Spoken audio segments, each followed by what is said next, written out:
Welcome into the latest edition of ESPN FC. I'm Dan Thomas, joined by Shaka here, something rather dapper. Look at this. Stevie Nick, that's a Bugsy Malone audition. Sorry, get dressed up. It has been a weekend full of surprises, of course. City losing against Wolves, the VAR operator failing to say goal instead of no goal. But surely the biggest surprise of them all is Chelsea winning and scoring 2 goals in the process against Fulham, beating Fulham by 2-0.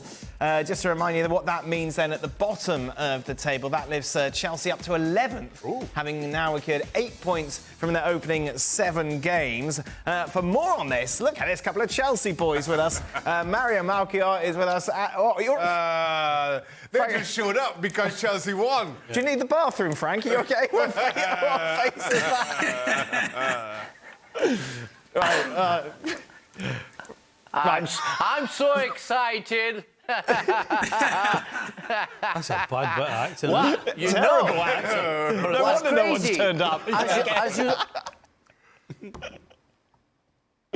As you said, I mean, it's 11 p.m. Oh no, it's midnight for me. I'm so happy. I'm delighted. Chelsea did the job. They scored 2 goals. They won that game. We're back in the race. No, I'm kidding. No.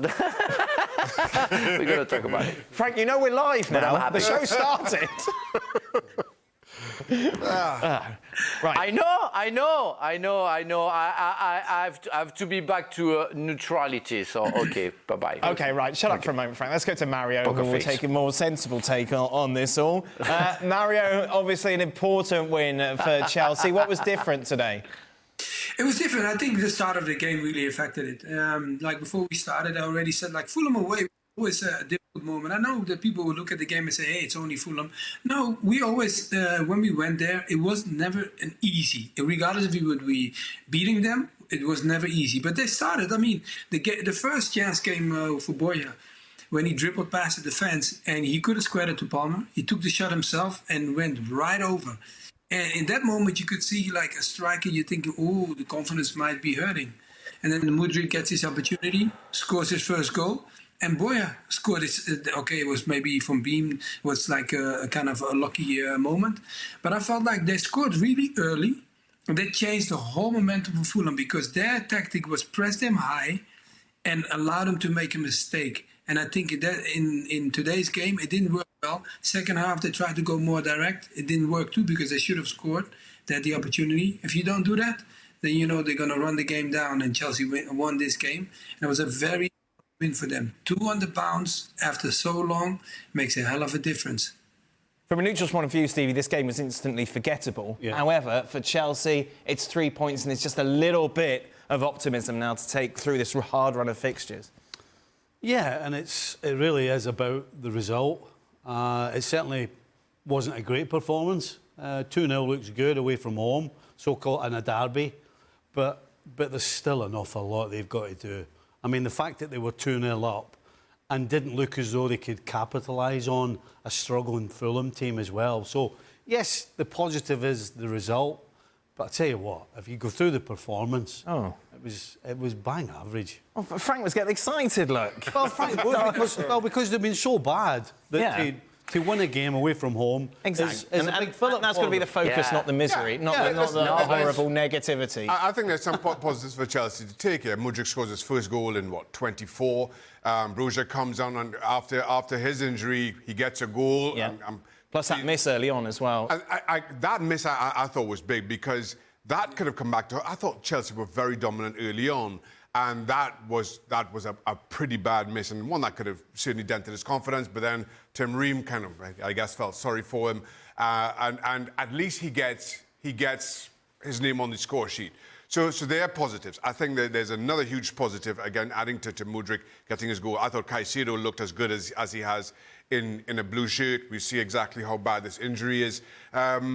And you get 3 points in a season that you really started to look at their schedule and wonder where that 3 points were going to come from, because Chelsea really have been that poor. And in the derby, a West London derby, you just wondered how they would fare and how they would stand up to that little bit of a pressure.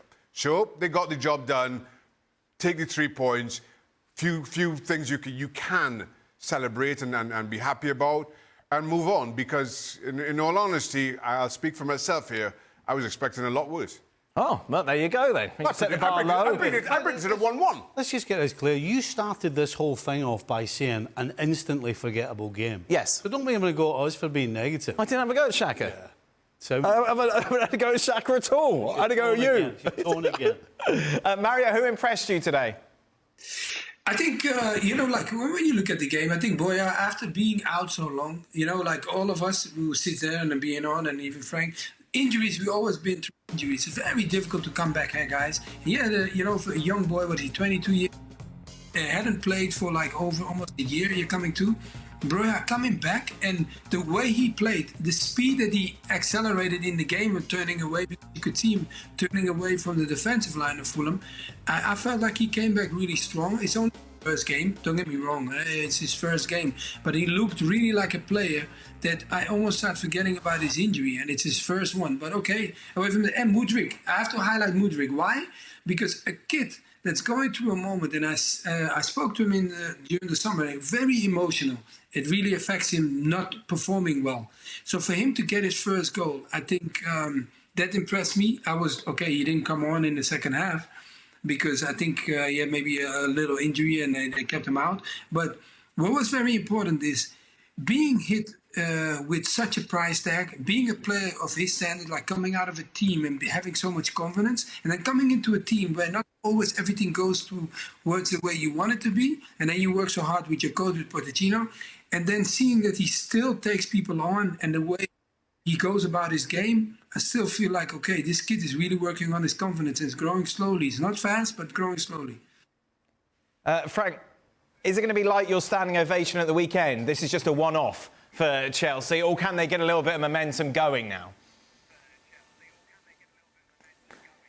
Hopefully it's going to be momentum. I mean, they won midweek last week in the Carabao Cup. So maybe it's a new era, let's say, or for Chelsea. It wasn't perfect. I agree with Stevie. That wasn't the best game ever, and they had some, I would say, weak times, weak momentum during the game, especially the second half. And credit to Sanchez. Sanchez made a great save. It could have been different, had Fulham scored, in that specific action.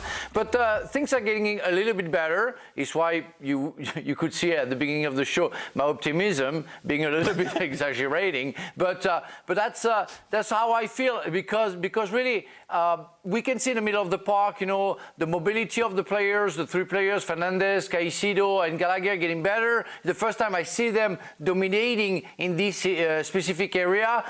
Second clean sheet in a row from the defense, and that's positive. And the comeback, the first goal of Mudryk, the comeback of Broja, Chukwuemeka also is coming back. So maybe things are getting better. Yeah, of course, we have to be.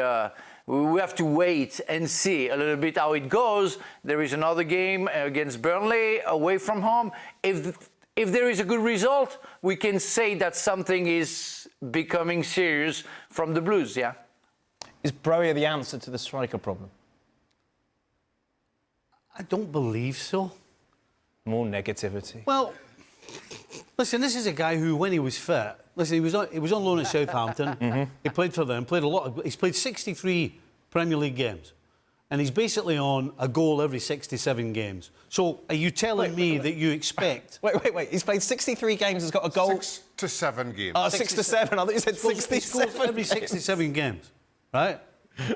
Are you I mean, really, is that going to convince anybody that this is the answer to their problems? I don't think it is. The guy has potential, right, but I'm not putting money on him being the saviour. Absolutely not.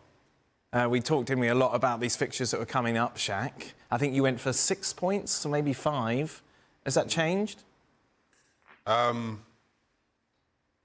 Yeah, because I think Sydney, pick up 3 points here. I think Chelsea can beat Burnley away. So at least that puts them on 6 right there. After that, in all honesty, I'm not sure. I'm not sure where else. Brentford are toiling at the moment, aren't they?